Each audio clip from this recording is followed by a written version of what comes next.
9 AM pa lang at ito ang sitwasyon ngayon sa daet.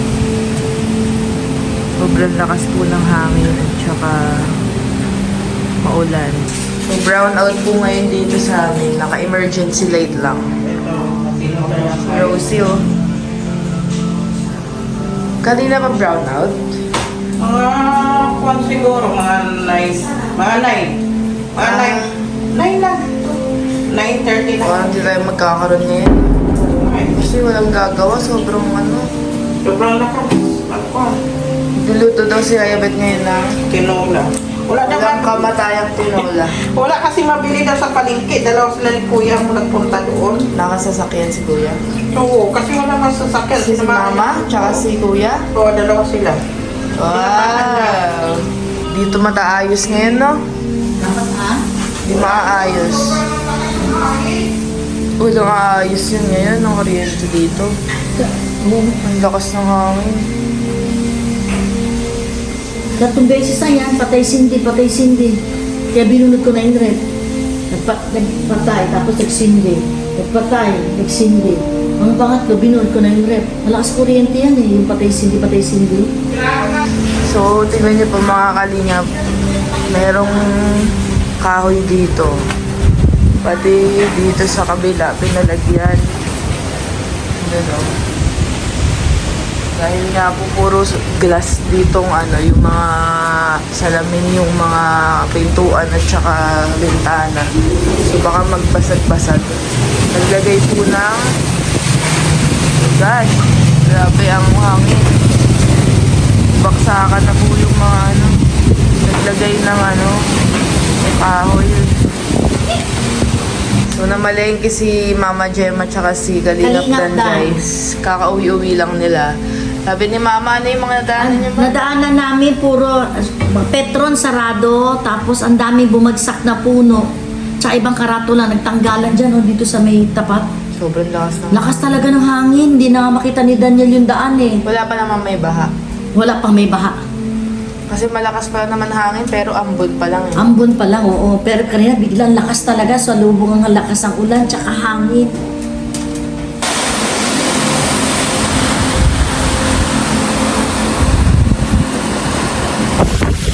Guys, going pad namin. Nagbasa. Ayan, natanggal. Lagay mo yung bago. Diyan sa may machine. Hala, nahulog yung Uy, Timothy, hindi kita. Lapat na lapat Grabe. Ingat po sa inyong lahat. Sana okay ang mga nasa bundok. Ha? Wala na. Bakit? Yung patang isa. Para dito. Saka daw, ma.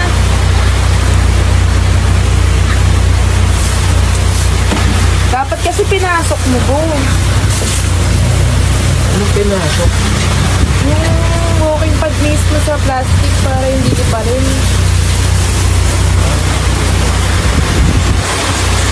Ito pagpatong lang. Oh my God, grabe. Sana okay lang yung mga Uy, basa ka na, diyo na.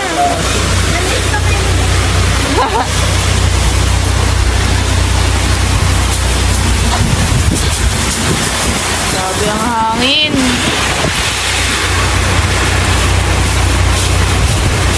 Guys, baksakan ng mga lamig. Okay na?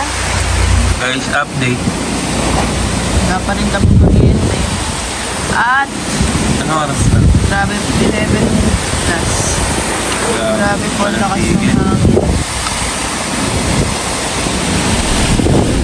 Ba't na yung Uy! Ang lakas!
Lalabas si Super Ego.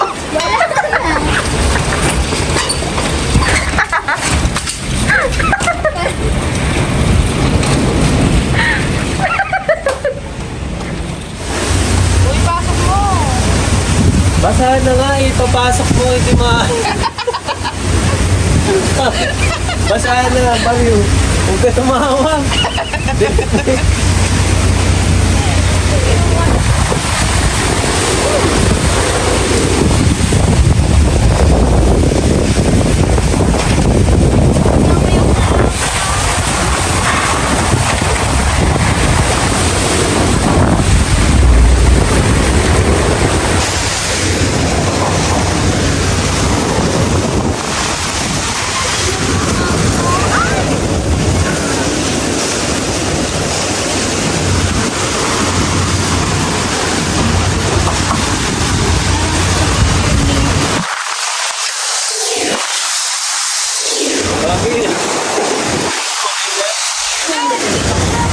Alin?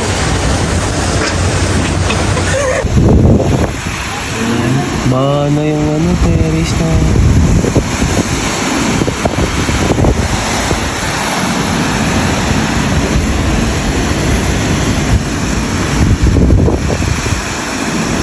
Kailangan Naligo lumabas na ni Dins mga kalinga para kunin ang aming walking pad.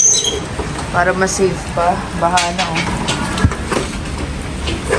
Bahal sa lahat ng bahal. Maliligo na lang sila. Dito talaga ang pinakabahal. Sobrang lakas. Sige, wag mo nasara!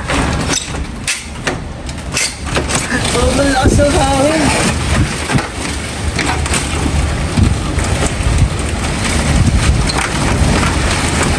Oh my God. Sira na. Hindi pa na akong tatangayin. Baha na. Matutod. Para na tayo mag-bring swimming pool. Kala kalingap din. Tignan nyo, baha na din.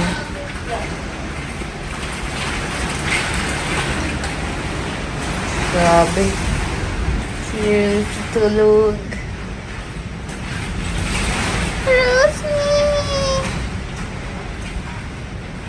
Lakas yun. Paano pa kaya yung mga nasa labas na yung bahay? Parang madudulas. Lakas na nga. Rapal pa lang kailangan. Dito, tumatagot oh. Rapal. Grabe. Binabaha na din po dito. Tumutuyo kasi. Baka mabasa. Makapasok sa salamin. Baka tumabasa. Umuuga pa yung salamin para mababasag. Nagmamap sila eh. Si Yaya Bit din. Pumapasok sa kwarto nila. Ang mapasok eh. Kasi dito, nagako na. Yung walking pad namin, di na po namin nakuha sa labas kasi tinry ni Dins. Parang ano yun siya eh. Okay nga pa, Ate Hana. Jacket ko guys, nilagay na namin dyan kasi wala, baha. Baha. Gosh. Ano nga yung gagawin dito? Di mo din pwede lagyan ng trapay sa labas, hangin yun. Matakpan lang to. Dito lang naman ang gagaling. Naririnig niyo ba yung yung hampas po ng hangin? Ayun, ang baha na. Nakailang map na po sila dyan. Grabe. Sobrang lakas po ng hangin sa labas. Kakain po kami ngayon. Tinola ang aming ulam. Paluto ako ng fried chicken kay Mama Gemma. Malabong magkaroon po kami ng kuryente ngayong araw. Sobrang putol na yung mga kable sa labas. Lahat yan, Hindi wala. rin kami makalabas kasi sobrang delikado. Hindi na din makita ni Kalingap doon pag nag-drive siya dahil... Saka nakakatakot may lumilipad. Mga lumilipad-lipad. Pero... Grabe. Pumasok na. Wala, kumalat na din? Ha? Kumalat na dyan? Oo, nga. Naagapan din namin. Grabe.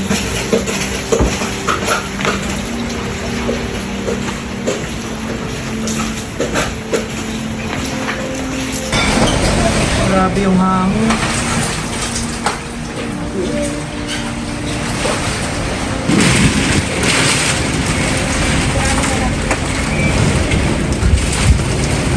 Itatrapalan niya yung nandun sa kwarto nila. Oo. Sisig siya ng paso eh. Tapos ito na pwede sa atin dito. Saan? Ito, trapal, tsaka malita, tsaka sako. Hindi pa rin niya. Ano mo? Tinatangay siya? Wala lang kasalihan. Wala nga. Lili pa rin din yan. Tignan mo yung trapal nun, oh. Siraan na, oh. Ah, dito na lang iharang o sa loob? Oo, sa loob.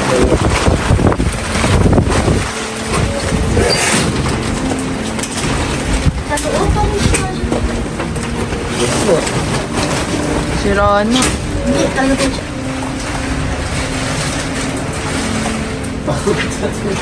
Wala ba nang matatanggol no? Kaya nga.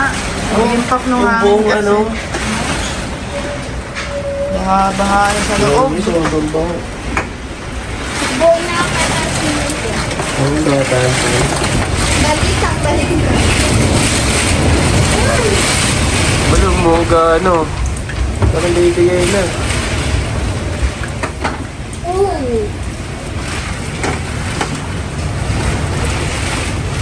Bigay na yan. Dapat malaking kahoy. Oo dat dito. Ayun o. Galing sa taas yung ano, pumapasok. Ay! Huwag mo kunin dyan. May laharan na natin. Para hindi makapasok. Pakaba na. Para hindi.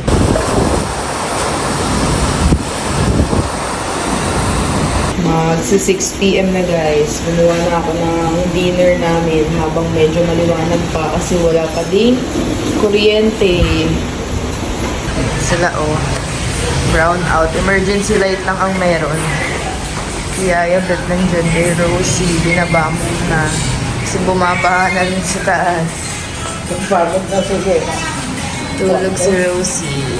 Libas ka, libas. Balik pa rin. Pagod na daw siya kakalabaso.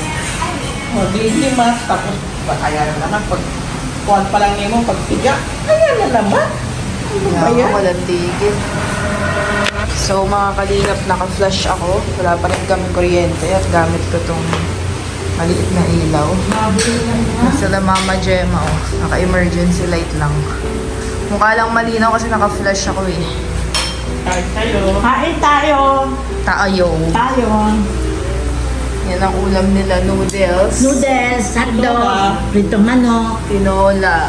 tsaka pritong manok. Wala eh. Nandito na po ang ating evacuation center. Baliktad din. Sa first love, baba. Gusto taas tayo. Nag-camping po sila dito dahil bumabaha sa taas baliktad. Baliktad. Hey, si Rose tulog.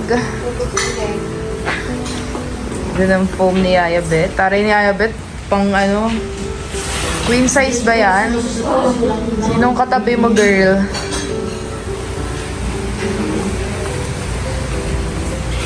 Mamamatay na po yung emergency light. Ang ano na, mahina na siya.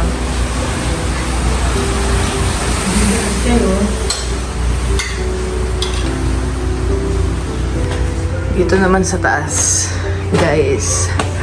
Diyos ko po ang hangin para mababasag yung salamin. Sobrang kalat. Nakaharang pa yung mga kortina para hindi tumuloy yung baha sa baba. Sa kwarto. Tingnan natin. Naka-tofu light pa si Inday, guys. Naka-tofu light pa si Dins. Buti nakagawa po ako ng wrap po bago mawala ng tuloy ng liwanag. So wala na po tayong makikita sa labas. Sobrang dilim na. Ay.